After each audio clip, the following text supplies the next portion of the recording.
ಸ್ನೇಹಿತರೆ, ಸೊ ಕೆಲವರಿಗೆ ಮೊಂಡು ಧೈರ್ಯ, ಆ ಮೊಂಡು ಧೈರ್ಯ ಎಲ್ಲಿಂದ ಬರ್ತದೆ ಅಂದರೆ ಯಾರೋ ಅವಮಾನ ಮಾಡಿಬಿಟ್ಟಿರ್ತಾರೆ, ನೀನು ಅಂಥವನು ಇಂಥವನು ಅಂತ.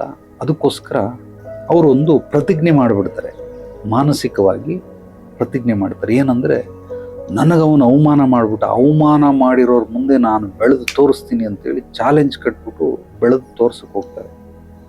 ಈ ಥರದವ್ರು ಸುಮಾರು ಜನ. ಊರಿನವ್ರು ಏನೋ ಅಂದ್ಬಿಟ್ರು, ನಾನು ಅವ್ರ ಹತ್ರ ಭಿಕ್ಷೆ ಬೇಡಬಾರ್ದು, ನಾನು ಅವ್ರ ಮುಂದೆ ಕಾರಲ್ಲಿ ಓಡಾಡಬೇಕು, ಅವ್ರ ಮುಂದೆ ನಾನು ಗತ್ತಾಗಿರ್ಬೇಕು, ಅವ್ರ ಮುಂದೆ ಅವ್ರಿಗಿಂತ ಎತ್ತರದ ಮನೆ ಕಟ್ಟಬೇಕು, ಈ ರೀತಿಯೆಲ್ಲ ಚಾಲೆಂಜ್ ಕಟ್ಟಿ, ಇದು ಚಾಲೆಂಜ್ ಅಲ್ಲ, ಇದು ಚಾಲೆಂಜ್ ಅಂದರೆ ಬೇರೆ, ಪ್ರತಿಜ್ಞೆ ಮಾಡಿಬಿಟ್ಟಿರ್ತಾರೆ. ಆ ಪ್ರತಿಜ್ಞೆ ಪೂರೈಸ್ಕೊಳ್ಳೋದಕ್ಕೋಸ್ಕರ ಏನೇನೋ ಸರ್ಕಸ್ ಮಾಡಿ ಕೊನೆಗೆ ಯಾವುದೋ ಒಂದು ಅಡ್ಡದಾರಿನೋ ಸೀದಾ ದಾರಿನೋ ಹಿಡ್ಕೊಂಡು ಅವ್ರ ಮುಂದೆ ಇವರು ಅವನಿಗಿಂತ ದೊಡ್ಡ ಕಾರ್ ತಗೊಂಡ್ಬಿಡ್ತಾರೆ, ಅವನಿಗಿಂತ ಕಾಸ್ಟ್ಲಿ ಬೈಕ್ ತಗೊಂಡ್ಬಿಡ್ತಾರೆ, ಅವನಿಗಿಂತ ದೊಡ್ಡ ಮನೆ ಕಟ್ಟಿಬಿಡ್ತಾರೆ. ಅವನು ಏನೇನು ಮಾಡೋವನೇ, ಅವಮಾನ ಮಾಡಿದವನು ಅವನಿಗಿಂತನೂ ಅದ್ಭುತವಾಗಿ ಮಾಡಿಬಿಡ್ತಾನೆ. ಮಾಡಿಬಿಟ್ಟು ಅವನಿಗೆ ಪ್ರತಿಜ್ಞೆಯನ್ನು ಪೂರೈಸ್ತಾ ಅನ್ನೋ ಒಂದು ನಿಟ್ಟುಸಿರುವಂತಾರೆ. ಅಂದರೆ ಯಾವಾಗ ರೆಕಾರ್ಡ್ ಮಾಡಿಬಿಡ್ತಾರೆ, ಗುರಿ ಮುಟ್ಟಿಬಿಡ್ತಾರೆ, ಅಬ್ಬಾ ಈಗ ನನಗೆ ಸಮಾಧಾನ ಅಂತ.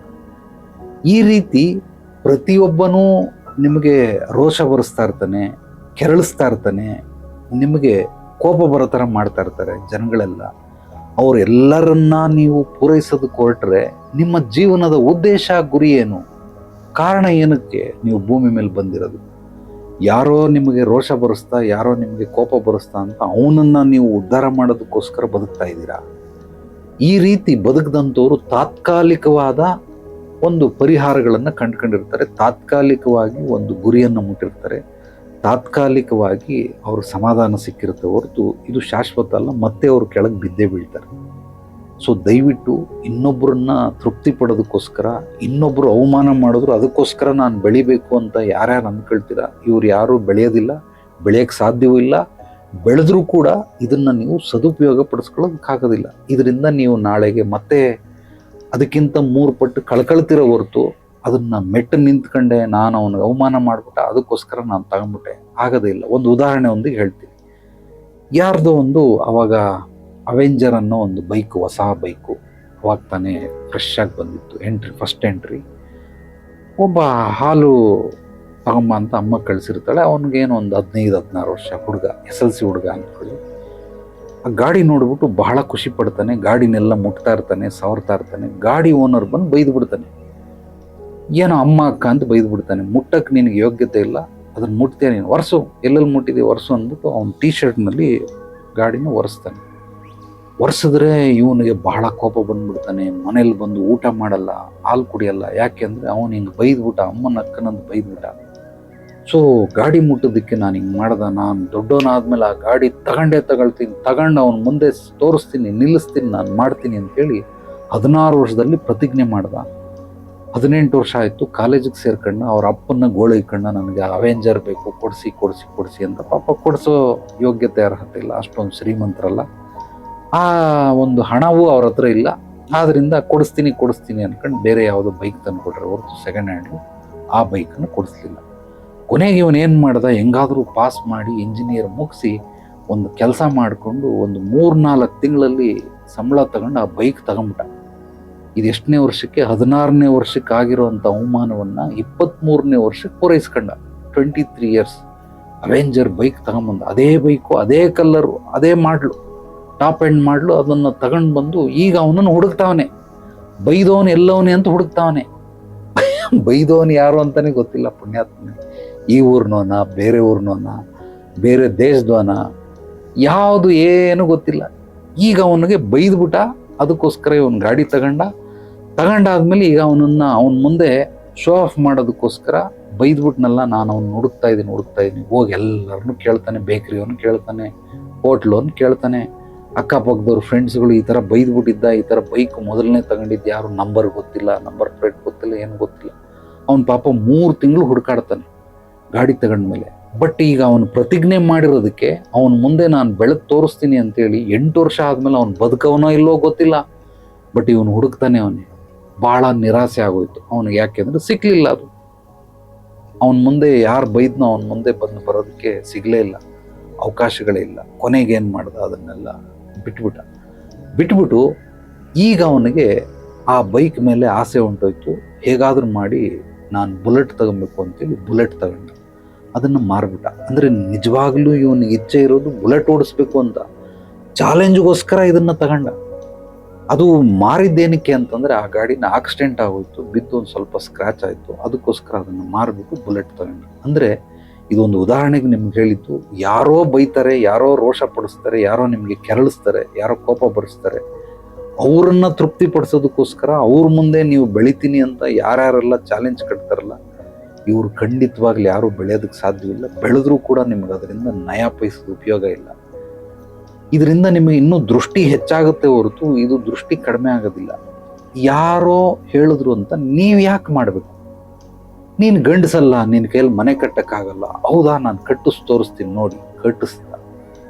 ಈಗ ಹೇಳ್ದವನು ಎಲ್ಲವನಿಗೆ ಗೊತ್ತಿಲ್ಲ, ಅಕಸ್ಮಾತ್ ಇದ್ದಾರೆ ಅಂತ ಯಾರೋ ಚಿಕ್ಕಪ್ಪನ ದೊಡ್ಡಪ್ಪನ ರೇಗಿಸ್ಬಿಟ್ಟ, ನೋಡಿ ಮನೆ ಕಟ್ಟಿ ತೋರಿಸಿದ್ದೀನಿ ಅಂತ ತೋರಿಸ್ಬಿಟ್ಟೆ. ಈಗ ಇದು ತೋರಿಸು, ತೋರಿಸು ನೋಡೋಣ. ಬದುಕದ್ದು ತೋರಿಸೋದಕ್ಕಾಗೋದಿಲ್ಲ, ನಾಳೆ ಮಾರುವಂಥ ಪರಿಸ್ಥಿತಿಗಳು ಬರ್ತವೆ. ಅದಕ್ಕೋಸ್ಕರ ಇನ್ನೊಬ್ಬರಿಗೆ ಚಾಲೆಂಜ್ ಕಟ್ಟಿ ನೀವು ಆ ಕೆಲಸ ಮಾಡೋವಂಥದ್ದು 100ರಲ್ಲಿ 99 ಸಕ್ಸಸ್ಗಳು ಆಗೋದಿಲ್ಲ. ಇದು ನನ್ನ ಅನುಭವ.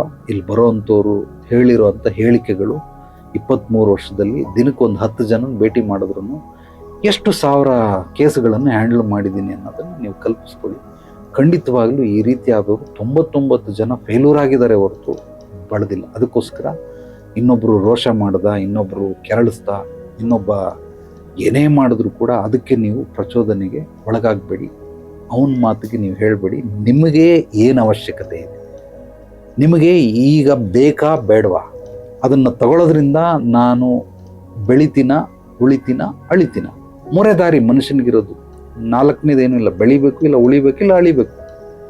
ಬೆಳೆಯೋದಕ್ಕೆ ಏನೇನೆಲ್ಲ ನಾನು ಜೋಡಿಸ್ಕೊಳ್ತಾ ಹೋದರೆ ಬೆಳಿತೀನಿ ಅನ್ನೋದನ್ನು ಮಾತ್ರ ನಾವು ಗಮನದಲ್ಲಿ ಇಟ್ಕೊಳ್ಬೇಕೆ ಹೊರತು ಯಾರೋ ರೋಷ ಪಡಿಸಿದ್ರು, ಯಾರೋ ಕೋಪಗೊಳಿಸಿದ್ರು, ಯಾರೋ ನನಗೆ ಮೋಟಿವೇಶನ್ ಮಾಡಿದ್ರು, ಯಾರೋ ಬೈದ್ಬಿಟ್ರು ಅನ್ನೋದಕ್ಕೋಸ್ಕರ ನೀವು ಮಾಡುವಂಥ ಅವಶ್ಯಕತೆ ಇಲ್ಲ.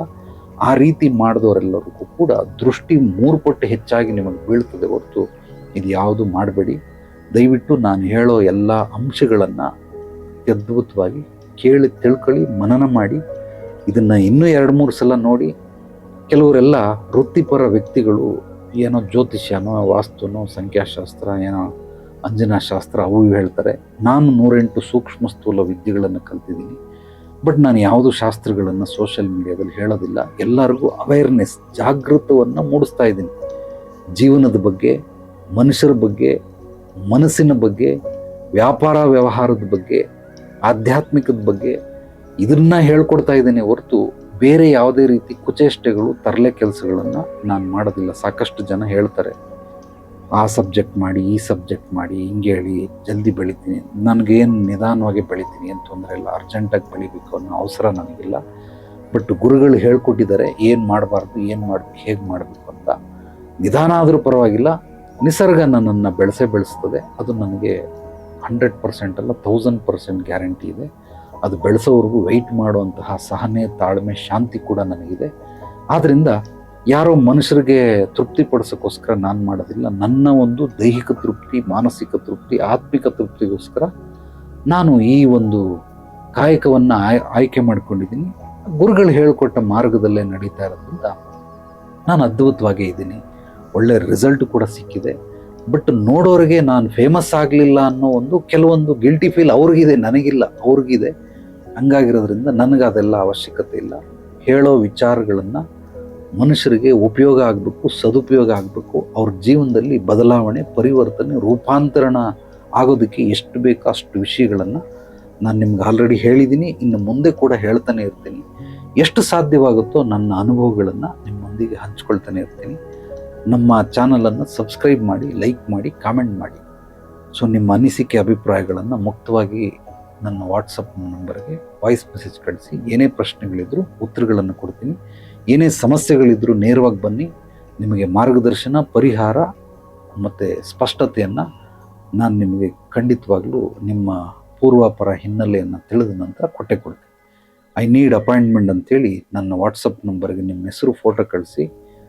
ಒಂದು 3-4 ದಿವಸದಲ್ಲಿ ಯಾವ ದಿನ ಬರಬೇಕು, ಯಾವ ಸಮಯಕ್ಕೆ ಬರಬೇಕು ಅನ್ನೋದನ್ನು ಹೇಳ್ತೀನಿ. ಎಲ್ರಿಗೂ ಒಳ್ಳೆಯದಾಗಲಿ. ನಾಳೆ ಮತ್ತೆ ಭೇಟಿ ಆಗೋಣ. ಮತ್ತಷ್ಟು ಸತ್ವಭರಿತ ವಿಚಾರಗಳೊಂದಿಗೆ ಎಲ್ಲರೊಳಗಡಗಿರುವ ಭಗವಂತನಿಗೆ ನನ್ನ ಭಕ್ತಿಪೂರ್ವ ಪ್ರಣಾಮಗಳು. ಸರ್ವೇ ಜನೋ ಸುಖಿನೋ ಭವಂತು. ಶುಭರಾತ್ರಿ.